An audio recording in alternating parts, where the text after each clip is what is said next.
বাংলাদেশ সেনাবাহিনীতে নতুন করে একটি নিয়োগ বিজ্ঞপ্তি প্রকাশিত হয়েছে, যেখানে আপনারা ২১ আগস্ট ২০২৫ পর্যন্ত অনলাইনে আবেদন করতে পারবেন। আবেদনের জন্য শিক্ষাগত যোগ্যতা থেকে শুরু করে কিভাবে আপনি আবেদন করবেন, আবেদনের সকল প্রসেস আজকের এই ভিডিওতে আমরা আপনাদেরকে দেখানোর চেষ্টা করব। ভিডিওটি চাকরি প্রত্যাশী সকল প্রার্থীদের জন্য গুরুত্বপূর্ণ। অবশ্যই প্রথম থেকে শেষ পর্যন্ত অবশ্যই দেখবেন।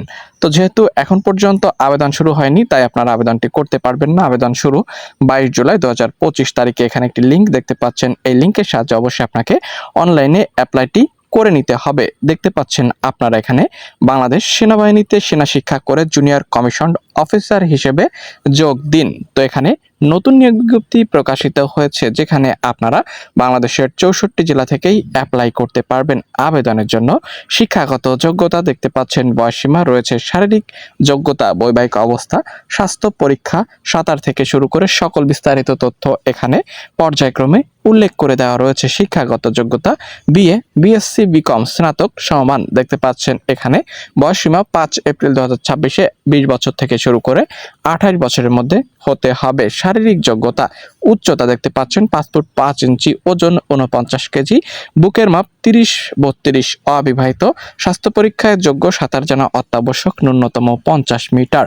সরকারি চাকরি হতে বরখাস্তকৃত, ফৌজদারি মামলায় দণ্ডপ্রাপ্ত। দেখতে পাচ্ছেন উপস্থিত হওয়ার স্থান, অর্থাৎ কত তারিখে কোন সময়ে কোন মাঠে আপনাদেরকে উপস্থিত হতে হবে বিস্তারিত রয়েছে। এরিয়া সদর দপ্তর বগুড়া, বগুড়া সেনা নিবাস। এরিয়া সদর দপ্তর ঘাটাইল, এরিয়া সদর দপ্তর চট্টগ্রাম দেখতে পাচ্ছেন। এরিয়া সদর দপ্তর কুমিল্লা, এরিয়া সদর দপ্তর যশোর, এবং প্রত্যেকটি তারিখ এবং জেলার নাম উল্লেখ করে দেওয়া রয়েছে। এখানে উপস্থিত হওয়ার স্থান এরিয়া সদর দপ্তর রংপুর, এরিয়া সদর দপ্তর লজিস্টিক এরিয়া ঢাকা সেনানিবাস। এখানে তারিখ এবং জেলার নাম পর্যায়ক্রমে উল্লেখ করা আছে। আপনারা অবশ্যই দেখে নিয়ে অ্যাপ্লাই করবেন, যেখানে 21 আগস্ট 2025 পর্যন্ত অবশ্যই আবেদন করতে পারবেন। ধন্যবাদ।